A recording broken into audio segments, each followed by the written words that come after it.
Hello दोस्तों, UPSC Hindi के online platform में आप सभी का स्वागत है। ये हमारी जो यूपीएससी हिंदी के द्वारा चलाई गई टेस्ट सीरीज़ है उसकी लास्ट वीडियो है।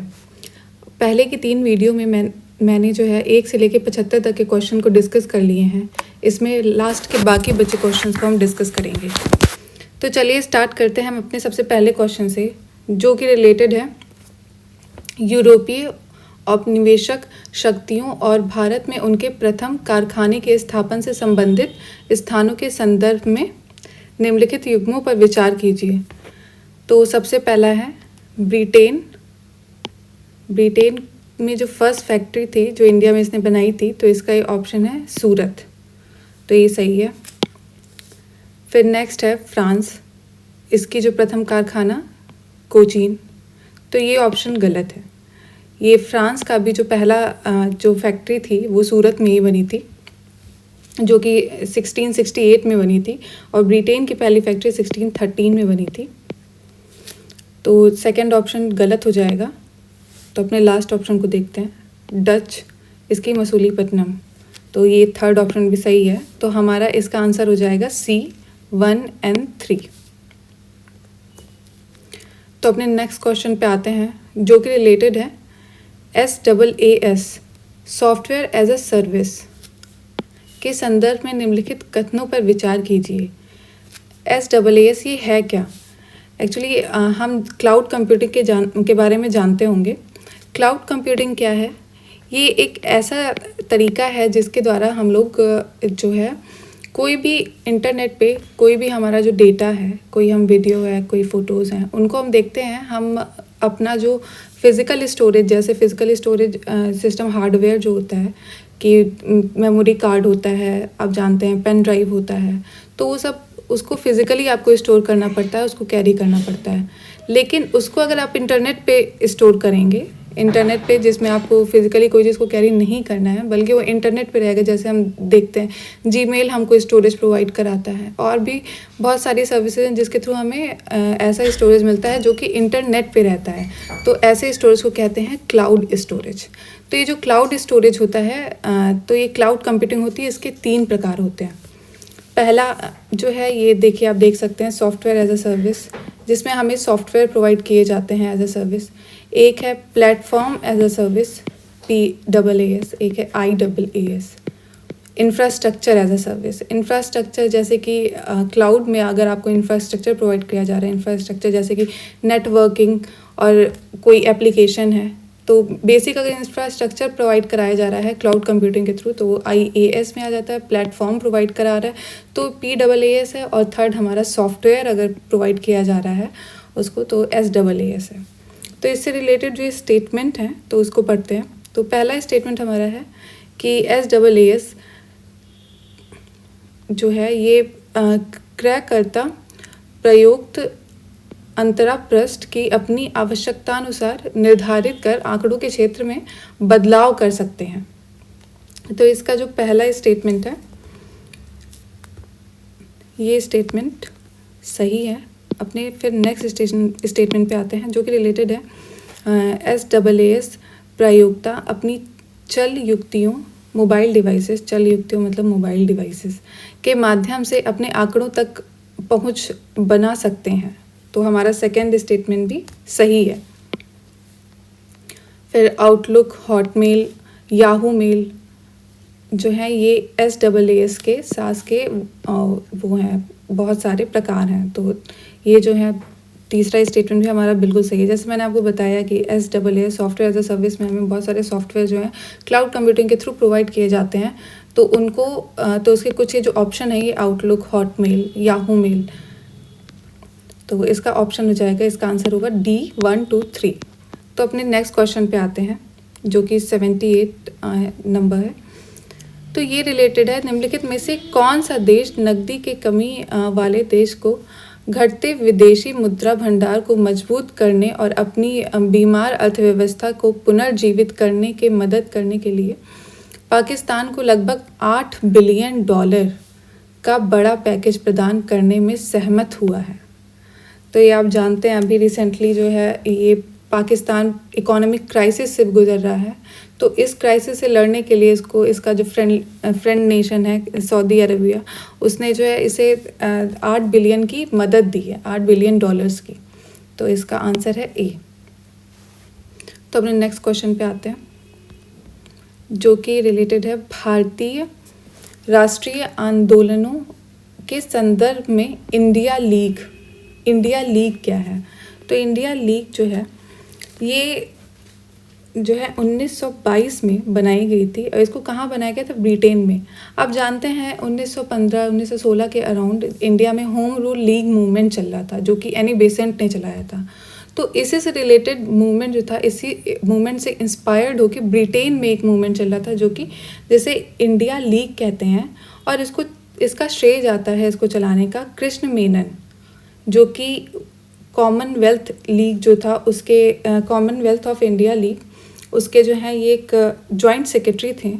तो इन्होंने एक लीग बनाया था इंडिया लीग, तो 1922 में इसकी स्थापना की थी। तो इससे रिलेटेड जो स्टेटमेंट हम देखते हैं, पहला स्टेटमेंट हमारा बात कर रहा है, ब्रिटेन स्थित एक संगठन था जिसका उद्देश्य भारत के लिए पूर्ण स्वतंत्रता और स्वशासन हेतु अभियान चलाना। तो पहला स्टेटमेंट तो हमें सही लग रहा है। फिर नेक्स्ट स्टेटमेंट देख लेते हैं, सुभाष चंद्र बोस द्वारा स्थापित एक संगठन था जिसका उद्देश्य यूरोपीय देशों में भारत की स्वतंत्रता के लिए समर्थन जुटाना। तो ये स्टेटमेंट तो गलत है, ये आप जानते हैं, मैंने बताया। इसको किसने बनाया था? कृष्ण मेनन ने। ये सेकेंड स्टेटमेंट इज रॉन्ग। फिर नेक्स्ट स्टेटमेंट है, ये है अन्य देशों में उपनिवेश विरोधी संघर्षों का समर्थन करने हेतु कांग्रेस द्वारा स्थापित एक संगठन था। ये भी गलत है। फिर लास्ट स्टेटमेंट, दक्षिण अफ्रीका में भारतीयों के विरोध अत्याचारों को उजागर करने हेतु महात्मा गांधी द्वारा शुरू की गई एक पत्रिका थी। तो हमारा इसका सही आंसर हो जाएगा ए। तो अपने नेक्स्ट क्वेश्चन पे आते हैं। नेक्स्ट क्वेश्चन हमारा रिलेटेड है 80th, national open access registry के संदर्भ में निम्नलिखित कथनों पर विचार कीजिए। नेशनल ओपन एक्सेस रजिस्ट्री, इसका पहला स्टेटमेंट है, यह अंतर्राज्यीय प्रसारण के शॉर्ट टर्म ओपन एक्सेस से संबंधित सूचनाओं के भंडार के रूप में कार्य करते हैं। ये स्टेटमेंट तो सही है। ये एक रिपोजिटरी की तरह काम करती है, जो कि information related to short term open access of inter state transmission, मतलब एक स्टेट से दूसरे स्टेट में जो ट्रांसमिशन हो रहा होता है, तो उसी से रिलेटेड जो है ये सारा डेटा जो है रखती है। ये क्या? NOAR। दूसरा स्टेटमेंट, NOAR के कार्यान्वयन और संचालन के लिए राष्ट्रीय सूचना विज्ञान केंद्र को नोडल एजेंसी के रूप में नामित किया गया है। तो ये बोल रहा है कि नेशनल इंफॉर्मेटिक्स सेंटर जो है उसको इसकी नोडल एजेंसी किया गया। तो ये स्टेटमेंट गलत है। इसकी जो नोडल एजेंसी है वो POSOCO, जिसका फुल फॉर्म है power system operation corporation limited, POSOCO, ये इसकी जो है नोडल एजेंसी है। तो इसका स्टेटमेंट सेकंड गलत हो जाएगा। इसका सही आंसर है ए। अपने नेक्स्ट क्वेश्चन पे आते हैं, जो कि रिलेटेड है सब ट्रॉपिकल वेस्टर्ली जेट से रिलेटेड है, जिसको उपोष्ण कटिबंधीय पछुआ जेट धारा कहते हैं। इसके संदर्भ में निम्नलिखित में से कौन सा सही कथन सही नहीं है? तो ये ध्यान रखना, यहाँ पे गलत स्टेटमेंट की बात कर रहा है, सही नहीं है। तो पहला इसका स्टेटमेंट जो है ये बोल रहा है, ग्रीष्म ऋतु में यह जेट धारा सूर्य के आभासी गति के साथ हिमालय के उत्तर की ओर विस्थापित हो जाती है। अब जानते हैं जब गर्मी होती है, जब हमारे जो नदर्न जो हेमिस्फीयर है वो सन की रेज उस पर पड़नी स्टार्ट हो जाती है नदर्न हेमिस्फीयर में ज़्यादा, तो उस वक्त जो ITCZ होता है, इंटर ट्रॉपिकल ITCZ, ये जो है ये ऊपर की साइड चला जाता है नॉर्थ में, और उसके बाद जब विंटर हो रही होती है नदर्न हेमिस्फीयर में तो ये ITCZ नीचे चला जाता है। तो जो ये सब ट्रॉपिकल वेस्टर्ली जेट है ये भी इसी के साथ ही मूव कर जाती है ऊपर के साइड, जो हिमालय के ऊपर चली जाती है। तो पहला स्टेटमेंट तो इसका सही है। फिर नेक्स्ट स्टेटमेंट बताते हैं, ये बता रहा है कि यह दोनों गोलार्धों में 60 डिग्री अक्षांश के आसपास निर्मित होती है वह गमन करती है। तो ये 60 डिग्री की बात कर नहीं, ये 60 डिग्री की नहीं है क्योंकि सब ट्रॉपिकल ईस्टर्ली जेट है। तो ये अराउंड 20 to 30 डिग्री, 27 डिग्री से 30 डिग्री के बीच में नॉर्थ लैटिट्यूड में, उत्तरी अक्षांश में ये रहती है। ये 60 डिग्री इज़ रॉन्ग। तो ये हमारा जो इसका आंसर हो जाएगा, कौन सा सही नहीं है, तो बी हो जाएगा। बाकी सारे सही हैं। फिर अपना नेक्स्ट स्टेटमेंट देख लेते हैं। या शीत ऋतु के अधिक स्पष्ट वायु तापांतर के कारण प्रबल हो जाती है। ठीक है। यह जेट स्ट्रीम अधोगामी गति के साथ प्रवाहित होती है और जिन क्षेत्रों से होकर यह गुजरती है वहाँ अधिकांश मौसम के साथ को साफ कर देती है। तो ये स्टेटमेंट भी सही है। तो अपने नेक्स्ट क्वेश्चन पे आते हैं। 80 सेकेंड। तो ये क्वेश्चन कह रहा है कि हाल ही में खबरों में रहा कोयलोस्टिला गैस फील्ड ये कहाँ पर स्थित है। तो ये आपने इसके बारे में बहुत सुना होगा। अभी रिसेंटली कोयला स्टिला गैस फील्ड ये जो है बांग्लादेश में स्थित है। तो ये न्यूज़ में रही है। ये जो फील्ड है इसकी कैपेसिटी है 20 million cubic feet per day. तो ये कहाँ पे स्थित है? बांग्लादेश में। तो अपने नेक्स्ट क्वेश्चन पे आते हैं जो कि रिलेटेड है सोलर फ्लेयर से। सोलर फ्लेयर या सोलर स्टॉर्म, जिसको सोलर प्रज्वाल भी कहते हैं या सौर तूफान कहते हैं। तो ये पृथ्वी पर जब पहुंचते हैं तो इसकी वजह से क्या क्या चीज़ें चेंजेस आ जाते हैं हमारे अर्थ पे, तो उससे रिलेटेड ये क्वेश्चन है। तो सारे स्टेटमेंट पढ़ते हैं। हमारा सबसे पहला स्टेटमेंट बोल रहा है जीपीएस और नेविगेशन प्रणाली विफल हो जाती है। तो ये जो पहला स्टेटमेंट है ये तो सही है, क्योंकि अगर ये सोलर फ्लेयर बहुत ही ज़्यादा मात्रा में आएंगी तो ये हमारे जीपीएस को और जो सैटेलाइट हैं उनकी जो वेव्स के थ्रू हम लोग रेडियो फ्रिक्वेंसी के थ्रू जो कम्युनिकेशन करते हैं उसको डिसरप्ट कर देगा। तो जिसकी वजह से हमें जीपीएस में नेविगेशन में इसमें दिक्कत आ सकती है। तो फर्स्ट स्टेटमेंट इज़ राइट। फिर नेक्स्ट स्टेटमेंट है जो बोल रहा है विषुवतीय क्षेत्र में सुनामियाँ आ सकती हैं। नहीं, ये स्टेटमेंट गलत है। इतना भी स्ट्रॉन्ग नहीं होता कि सुनामी आ जाए। तो मतलब अगर सेकेंड स्टेटमेंट गलत है तो अगर हम इसको एलिमिनेट कर देंगे, देखेंगे सेकेंड स्टेटमेंट ए, बी और डी तीनों में है, तो हमारे पास आंसर आ जाएगा सी। आप देख सकते हैं बाकी स्टेटमेंट पढ़ने की ज़रूरत भी नहीं है, लेकिन हम पढ़ेंगे। तो चलिए तीसरा स्टेटमेंट पढ़ते हैं जो कि बोल रहा है बिजली ग्रिड क्षतिग्रस्त हो सकते हैं। सही। नेक्स्ट है पृथ्वी के अधिकांश हिस्से पर तीव्र ध्रुवीय ज्योतियाँ घटित हो सकती हैं। चौथा बिल्कुल सही। फिर नेक्स्ट स्टेटमेंट बोल रहा है ग्रह के अधिकांश हिस्से पर दावाग्नि घटित हो सकती हैं। ये स्टेटमेंट रॉन्ग है। फिर नेक्स्ट सिक्स्थ है उपग्रहों की कक्षाएं विक्षुब्ध हो सकती हैं। करेक्ट। नेक्स्ट है ध्रुवीय क्षेत्रों के ऊपर उड़ते हुए वायुयान का लघु तरंग रेडियो संचार बाधित हो सकता है। तो इसके 1, 3, 4, 6 और 7 स्टेटमेंट करेक्ट हैं। अब नेक्स्ट क्वेश्चन पे आते हैं जो कि बात कर रहा है कि कुछ इम्पॉर्टेंट प्लेसेस हैं और इनसे रिलेटेड जो डायनेस्टीज़ हैं वो किस डायनेस्टी से रिलेटेड हैं, किन राजवंश से रिलेटेड हैं। तो चलिए पहला जो ये है ये सुदर्शन लेक से रिलेटेड है। तो ये सुदर्शन लेक जो है ये शाका वंश से रिलेटेड है। तो ये स्टेटमेंट सही है। फिर नेक्स्ट है कार्ले चैत्य, ये सातवाहना वंश से संबंधित है। फिर नेक्स्ट है तख्त ए बाही, ये पार्थियन, बिल्कुल सही। नेक्स्ट स्टेटमेंट पुरुषपुरा मठ, ये कुषाण वंश से रिलेटेड है। तो इसके चारों स्टेटमेंट सही हैं। तो इसका आंसर हो जाएगा बी, 1, 2, 3, 4। अपने नेक्स्ट क्वेश्चन पे आते हैं जो कि बात कर रहा है गुप्ता एरा से रिलेटेड है। तो ये बोल रहा है कि गुप्ता एरा के जो लिटरेचर हैं उनका जो सोर्स रहा है, तो उस ये जो नीचे ऑप्शन दिए हुए हैं उनको हमें देखना है कि कौन सा गुप्ता एरा से रिलेटेड है।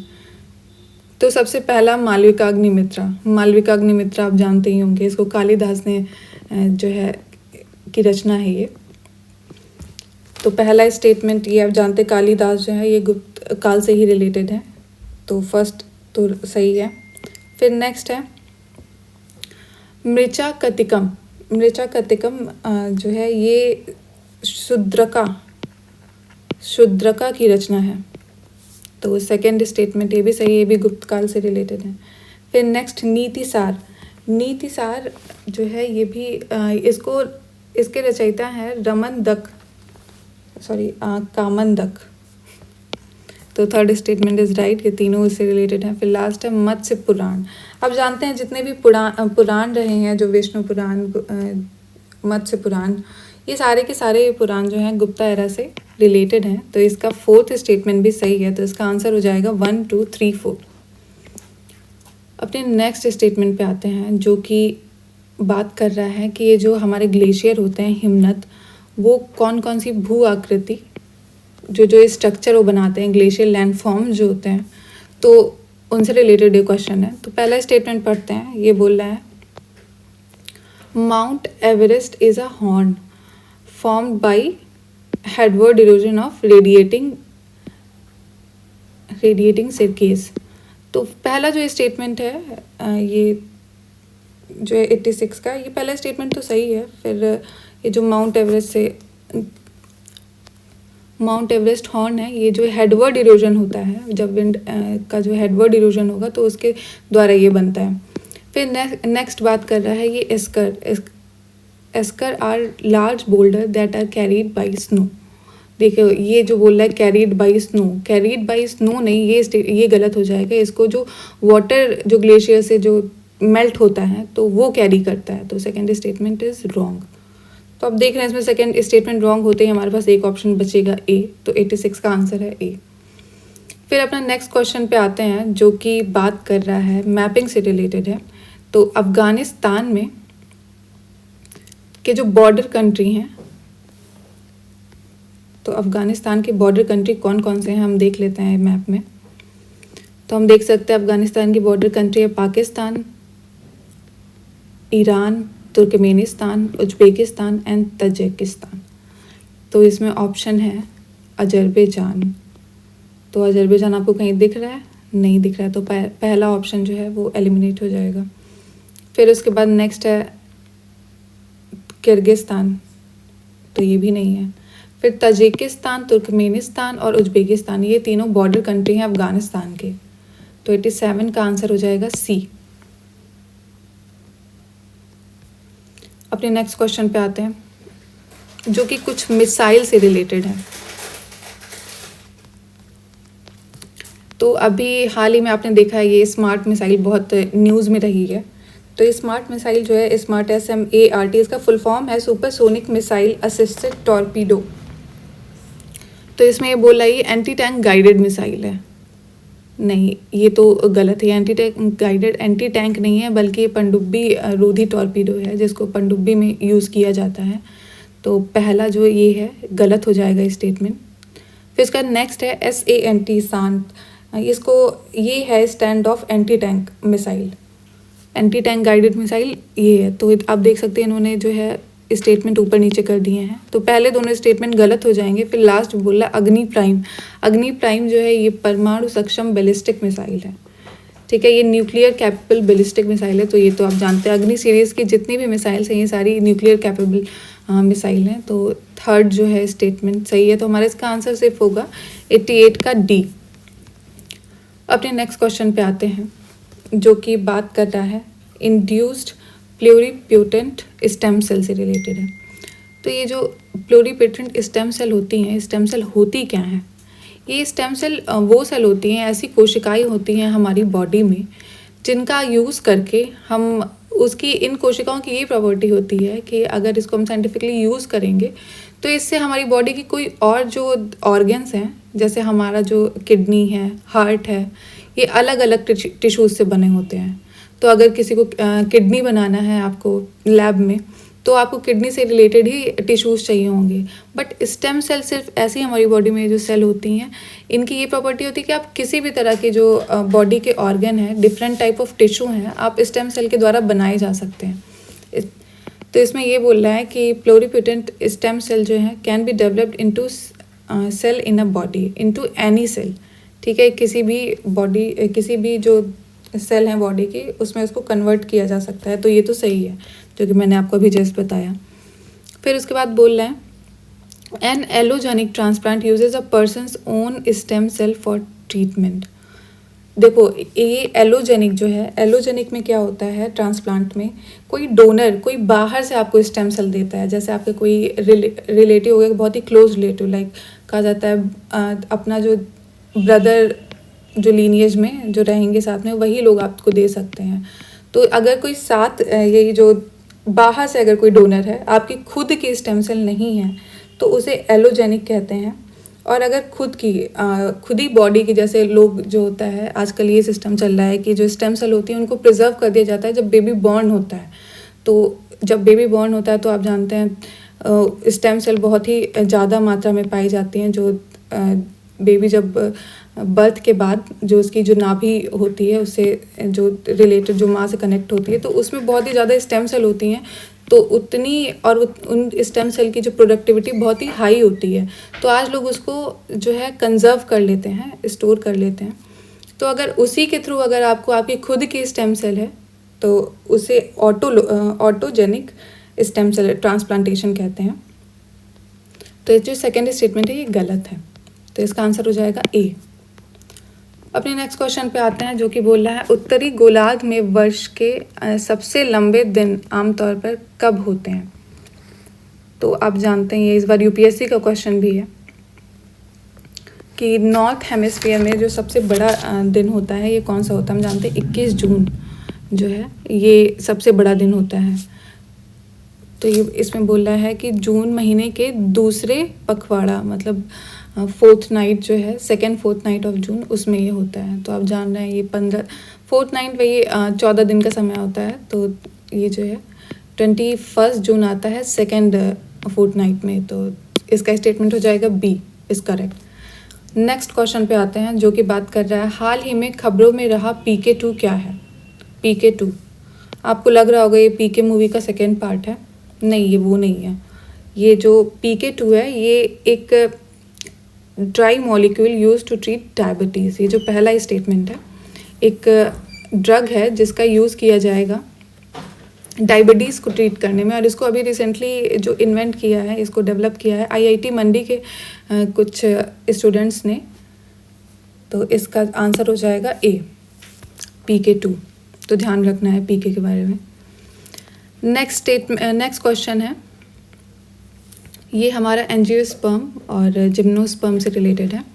एंजियोस्पर्म एंड जिम्नोस्पर्म, आवृत बीजी, अनावृत बीजी। आवृत बीजी आप जान रहे हैं कि ऐसा जिस सीड में ऊपर से कवर होता है, जैसे कि हम आम का जानते हैं, आम का जो सीड होता है उसमें ऊपर से ऑलरेडी कवर्ड होता है। तो इस टाइप के बीज को कहते हैं आवृत बीजी, यानी कि एंजियोस्पर्म। और अनावृत बीजी या फिर जिम्नोस्पर्म, जिसमें कोई भी ऊपर से कवर नहीं होता है बीज के। तो इन्हीं कुछ प्रॉपर्टी होती हैं जो कि हम देख लेंगे। ये जो एंजियोस्पर्म होता है, आप ध्यान रखिएगा, एंजियो मतलब आवृत और अनावृत जिम्नोस्पर्म। तो एंजियोस्पर्म की प्रॉपर्टी ये होती है कि फ्लावरिंग प्लांट होता है। इसमें मेनली जो होता है इसमें फ्लावर निकलते हैं। और ये एंजियोस्पर्म जो है, जितने भी हम अपने आसपास प्लांट देखते हैं मोस्टली उसमें आपको एंजियोस्पर्म ही मिलेंगे। ये करीब जितनी भी प्लांट स्पीशीज़ हैं इसमें 80% करीब ऑक्युपाई करती है एंजियोस्पर्म। ठीक है, और ये बहुत ही लार्ज और डाइवर्स इसकी जो है बहुत ज़्यादा ही मात्रा में पाए जाते हैं, बहुत ही लार्ज हैं। और इसके बाद इनका जो पॉलिनेशन होता है ये इंसेक्ट के थ्रू होता है। हमारे जो बीज होती हैं, जो छोटे छोटे इंसेक्ट्स होते हैं, वो सब इनका पॉलिनेशन करवाते हैं। लेकिन ये जो जिम्नोस्पर्म होता है इसमें विंड के थ्रू होता है, विंड के थ्रू पॉलिनेशन होता है। और जैसे आप देखते होंगे सीजनल जो फ्रूट होते हैं, सीजनल फ्लावर होते हैं, ये एंजियोस्पर्म की प्रॉपर्टी है। और एवरग्रीन जो आपको प्लांट दिखेंगे, एवरग्रीन जो आपको फ्लावर और ये सब दिखेंगे, तो ये प्रॉपर्टी होती है जिम्नोस्पर्म काइंड ऑफ सीड्स की। तो आई थिंक आपको समझ में आ गया। तो अब इसके जो स्टेटमेंट है ये देखते हैं।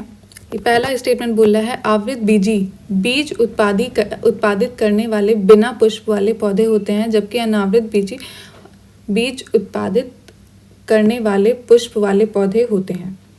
तो इसका पहला स्टेटमेंट तो आप देख रहे हैं ये उल्टा बता रहा है, तो ये तो गलत है। हमारा पहला स्टेटमेंट गलत होते ही आप देखना ऑप्शन में अगर देखेंगे तो आपको पता चल जाएगा इसका आंसर बी है, लेकिन हम पढ़ते हैं दूसरे स्टेटमेंट भी। आवृत बीजी के विपरीत अनावृत बीजी पौधे प्रकृति में सदाबहार होते हैं।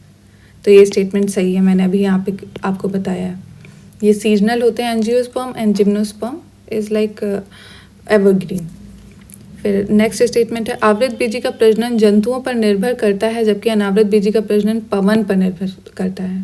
ठीक है, ये भी स्टेटमेंट सही है। तो अपने नेक्स्ट क्वेश्चन पे आते हैं जो कि मैपिंग से ही रिलेटेड है। अब ये पूछ रहा है ट्रांसनीट्रिया एक जगह है जो कि अभी रिसेंटली न्यूज़ में रही है, तो ये कहाँ की है, ये कहाँ पे लोकेटेड है। तो आपको ये मैपिंग के थ्रू मैं समझाती हूँ। ये अभी न्यूज़ में इसलिए आई है, अभी रिसेंटली आप जान रहे हैं यूक्रेन रशिया का वॉर जब हुआ था, तो ये नेबर रीजन है। ट्रांसनिस्ट्रिया इसका नाम है। मालडोवा जो है इसकी नेबर कंट्री है यूक्रेन की। ये मालडोवा और यूक्रेन के बीचों बीच में छोटा सा रीजन है, आप देख सकते हैं। एक्चुअली जब रशिया ने बमबारी की थी यूक्रेन पे, तो कुछ ये जो ट्रांसनिस्ट्रिया जो है इस रीजन में भी जो है तबाही हुई थी, तो इस वजह से ये न्यूज़ में आया था। तो इसमें पूछ रहा है ये कहाँ पे स्थित है, तो आप देख सकते हैं ये इसका आंसर हो जाएगा 93 का डी, यूरोप में। तो चलिए अपने नेक्स्ट क्वेश्चन पे आते हैं जो कि बात कर रहा है भारत के संदर्भ में निम्नलिखित कथनों पर विचार कीजिए। सरकारी विधि अधिकारी और विधिक फार्म अधिवक्ता के रूप में मान्यता प्राप्त हैं, किंतु कॉर्पोरेट वकील और पेटेंट न्यायवादी अधिवक्ता के मान्यता से बाहर रखे जाते हैं। तो ये बोला है जो गवर्नमेंट लॉ ऑफिसर हैं और जो लॉ फर्म है वो उनको एज अ एडवोकेट जो है रिकॉग्नाइज किया जाता है, बट जो कॉर्पोरेट लॉयर हैं और पेटेंट लॉयर हैं उनको एक्सक्लूड कर दिया गया है एडवोकेट की तरह रिकॉग्नाइज करने में। तो आप ये जो स्टेटमेंट है इसमें ये चीज़ एक गड़बड़ हो गई है कि जैसे जो पेटेंट लॉयर है उनको भी एडवोकेट की तरह रिकॉग्नाइज किया जाता है, बट ये जो दूसरे कॉर्पोरेट लॉयर हैं इनको नहीं रिकॉग्नाइज किया जाता है। ठीक है, तो ये जो पहला स्टेटमेंट है ये हमारा गलत हो जाएगा। कॉर्पोरेट लॉयर को एक्सक्लूड कर दिया गया है, तो लेकिन ये जो पेटेंट लॉयर हैं इनको जो है इंक्लूड करके रखा गया है एज एन एडवोकेट में। फिर नेक्स्ट स्टेटमेंट पढ़ते हैं। ये जो बार काउंसिल है, the bar council has power to lay down rules as to legal education and recognition of law college. ये स्टेटमेंट सही है।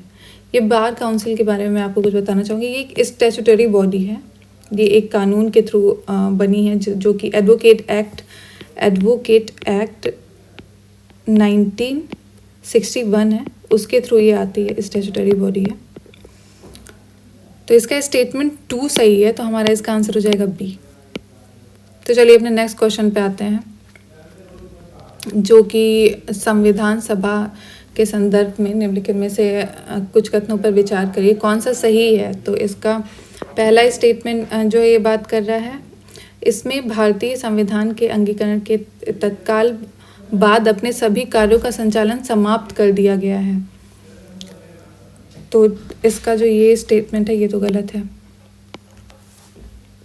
फिर इसका नेक्स्ट स्टेटमेंट, संविधान निर्माता निकाय और विधायिका दोनों के रूप में कार्य करते समय इसकी अध्यक्षता हमेशा एक ही व्यक्ति द्वारा की गई नहीं है। आप जानते हैं जब भी ये कॉन्स्टिट्यूशन मेकिंग बॉडी की तरह ये काम कर रही थी और जब ये लेजिस्लेचर की तरह काम कर रही थी, तो हर दोनों टाइम पे जो इसके जो प्रिसाइडिंग ऑफिसर थे उनको चेंज होते थे। तो ये स्टेटमेंट गलत है। फिर अपना नेक्स्ट स्टेटमेंट जो है ये बात कर रहा है कि प्रत्येक ब्रिटिश प्रांत के आवंटित की गई सीटों को मुस्लिम, सिख और सामान्य जनसंख्या के बीच विभाजित किया जाना था।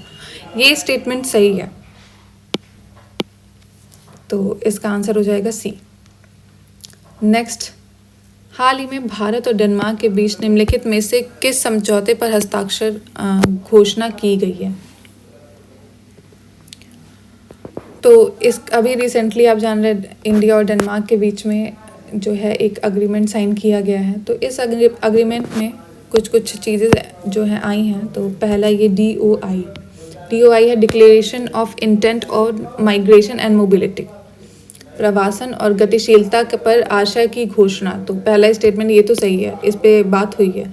फिर सेकंड है, ये जॉइंट डिक्लेरेशन किया गया है दोनों के बीच में, एनिमल हस्बेंड्री और डेयरी जो प्रोडक्ट है उनसे रिलेटेड जो है, तो सेकंड स्टेटमेंट भी सही है। और फिर यही मेमोरेंडम ऑफ अंडरस्टैंडिंग जो है किस फील्ड में, कि vocational education, skill development, entrepreneurship, तो इसका तीसरा स्टेटमेंट भी सही है। ये सब जान रहे हैं आप, जनरल से टर्म है तो ये तो सही होंगी, जैसे जो कुछ स्पेसिफिक टाइप नहीं है। जैसे स्किल डेवलपमेंट, जब भी दो कंट्री बैठती हैं उनके बीच एग्रीमेंट होता है तो ऑफ कोर्स स्किल डेवलपमेंट से रिलेटेड तो होगा ही, एजुकेशन से रिलेटेड तो होता ही है, नॉर्मल है। तो इसका आंसर हो जाएगा डी, 1 2 3। तो चलिए अपने नेक्स्ट क्वेश्चन पे आते हैं, जो कि बात करता है कीमोसिंथेसिस। कीमोसिंथेसिस या रासायनिक संश्लेषण, इसके संदर्भ में।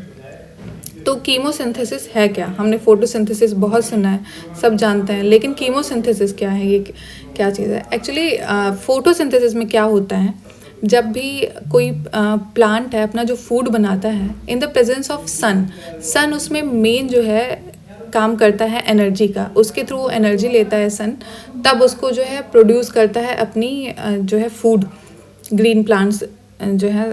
तो लेकिन ये जो कीमोसिंथेसिस है, मान लीजिए कुछ रीजन में ऐसा होता है जहाँ पे सन की जो रोशनी है वो नहीं जा रही है, जैसे अगर हमारा जो ओशन है उसमें बहुत ही डीप में जाएंगे तो एक समय के बाद वहाँ पे सनलाइट नहीं पहुँचती है, तो वहाँ पर जो क्रिएचर है वो अपना फूड कैसे क्रिएट कर रहे हैं? तो जहाँ पे सन नहीं होता वहाँ पे फोटोसिंथेसिस के बजाय कीमोसिंथेसिस होती है, ठीक है। तो कीमोसिंथेसिस की कुछ प्रॉपर्टी हैं जो मैं बताना चाहूँगी, कि इसमें जो है सोर्स जो होता है वो लाइट नहीं होता है, ये मेनली जो है बैक्टीरिया और कुछ लिविंग ऑर्गेनिज्म में होता है, जो कि एनर्जी डिराइव करते हैं कुछ इनऑर्गेनिक केमिकल से, ठीक है। तो अपने आसपास का जो इनऑर्गेनिक केमिकल होंगे उनसे, केमिकल से ये एनर्जी प्रोवाइड करते हैं, इनको सन की एनर्जी नहीं मिलती है तो ये केमिकल से एनर्जी प्रोवाइड करते हैं, और ये जो केमिकल होगा उसको कन्वर्ट करेंगे ये अपने फूड में, ग्लूकोज में। और मोस्टली इस प्रोसेस में, जैसे हम जानते हैं फोटोसिंथेसिस में ऑक्सीजन प्रोड्यूस होता है, और इसमें जो है मोस्टली सल्फर प्रोड्यूस होता है, और उससे रिलेटेड कंपाउंड जो है सल्फर से रिलेटेड ही कंपाउंड जो है उसके प्रोड्यूस होते हैं। तो आई थिंक आपको समझ में आ गया है कीमोसिंथेसिस होता क्या है। यह वह प्रक्रिया है जिसके द्वारा जीवित जीव अकार्बनिक रसायनों से ऊर्जा व्युत्पन्न करते हैं। तो पहला स्टेटमेंट तो सही है जो मैंने बताया। फिर इस प्रक्रिया के दौरान पर्यावरण में कार्बन डाइऑक्साइड निर्मुक्त होती है, ये तो मैंने बताया आपको कि क्या होती है, सल्फर और उससे रिलेटेड प्रोडक्ट जो हैं वो प्रोड्यूस होते हैं, ना कि कार्बन डाइऑक्साइड। तो इसका स्टेटमेंट ए 97 का ए सही हो जाएगा। तो चलिए अपने नेक्स्ट क्वेश्चन पे आते हैं, जो कि रिलेटेड है लैप्सिस डॉलर। ये जो लैप्सिस डॉलर है ये है क्या? लैप्सिस डॉलर अभी न्यूज़ में रहा है, तो ये एक जो है साइबर क्राइम ग्रुप है। अभी रिसेंटली साउथ अमेरिका बेस्ड ये ग्रुप है साइबर क्राइम। आपको सुन के हैरानी होगी कि 2 टीनेजर हैं 16-17 साल के, साउथ अमेरिका के। उन्होंने हैकिंग स्किल्स बहुत अच्छी सीखी, और ये जो लैप्सिस डॉलर है इस टाइप का इन्होंने साइबर क्राइम इन्वेंट किया, जिसने माइक्रोसॉफ्ट जैसी बड़ी बड़ी कंपनियां हैं उनकी सिक्योरिटी को ब्रीच कर दिया है। तो आप देख सकते हैं, तो ये क्या है, इसका स्टेटमेंट ए सही हो जाएगा, cyber crime group. Next question पे आते हैं, जो कि G20 कॉमन फ्रेमवर्क से रिलेटेड है। तो इससे रिलेटेड स्टेटमेंट हमको कंसीडर करने हैं।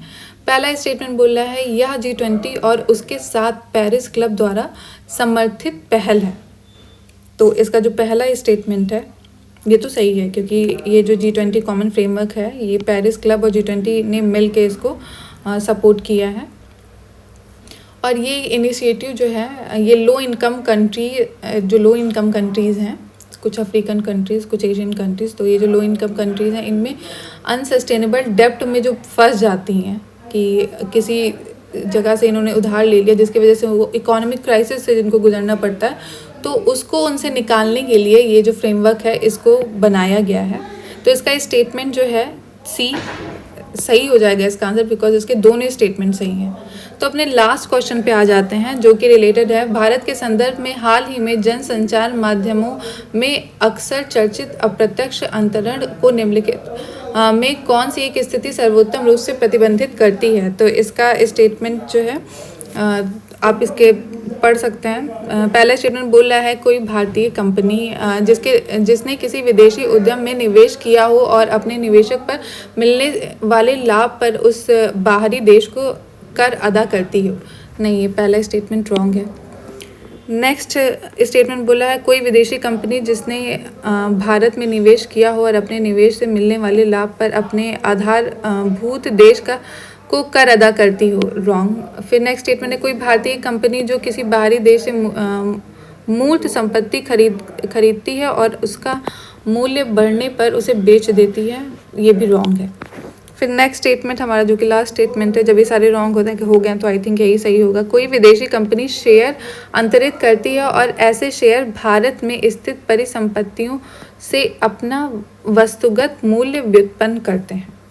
ठीक है, ये कोई एक फॉरेन कंपनी कोई अगर शेयर ट्रांसफ़र करती है, सच वो जो शेयर हैं उनको किसी मटेरियल वैल्यू में कन्वर्ट करेंगे, कुछ एसेट में जो कि इंडिया में लोकेटेड है, तो इस टाइप की जो इन्वेस्टमेंट है इसको इनडायरेक्ट ट्रांसफ़र कहते हैं। तो इसका आंसर डी हो जाएगा। तो हमारा ये जो फर्स्ट पेपर है ये पूरा डिस्कशन इसका कंप्लीट हो चुका है। तो thank you so much for watching. जय हिंद, जय भारत।